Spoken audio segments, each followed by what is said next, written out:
সবার কাছে আবেদন জানাবো, পরিবেশ কি সবাই আমরা বুঝি, শুধুমাত্র পরিবেশ রক্ষা করতে আমরা কেউ চেষ্টা করি না। তাই আসুন আমরা পরিবেশ রক্ষা করি নিজের স্বার্থে, পৃথিবীর স্বার্থে, মানুষের স্বার্থে, সকল সৃষ্টির স্বার্থে। সবাইকে ধন্যবাদ। এটা আমরাও আমাদের ভিতরে ক্যান্সার এবং দুরারোগ্য রোগ বহন করছে।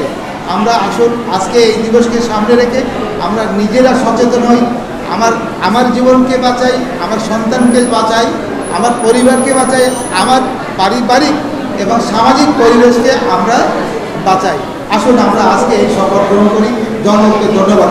ধন্যবাদ সকলকে। তুমি এই টাস্ক ফোর্স গঠন করে এটা বন্ধ করো, অন্যথায় ব্যক্তিগত উদ্যোগ আমরা দায়িত্ব নেব। এই কথা বলে আমি শেষ করছি, কারণ আর নতুন করে বলার কিছু নাই। কাহিনী সবাই আমরা জানি এবং তাই সরকার যত সময় বন্ধ না করবে তত সময় এই প্লাস্টিক আর এই পণ্য এইটা বন্ধ হবে না। সকলকে ধন্যবাদ।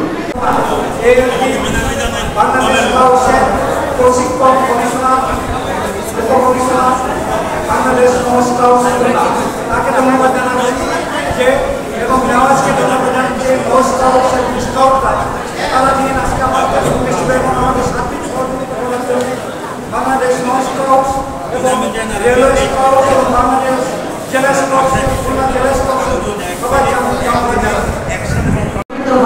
একটা গবেষণা চালায়, সেই পাতে ভোগের দুধের 4 ভাগের 3 ভাগে প্লাস্টিকের টুকরাতে টুকরো কলা পাওয়া যায়। তার থেকে বোঝা যায় যে কি পরিমাণ প্লাস্টিকের দ্বারা আমাদের শুদ্ধ এবং পোষণ হচ্ছে। তাহলে আমাদের মায়ের দুধে যদি এই ধরনের পোষণ পাওয়া যায়, তাহলে আগামী প্রজন্ম কতটা ঝুঁকির মধ্যে রয়েছে। কাজেই আসুন আমাদের এই পৃথিবীকে সেই কবির ভাষায় বলি যে আজ যে শিশুটি জন্ম দিল তার জন্য আমরা এই পৃথিবীটাকে বারযোগ্য করে যাই।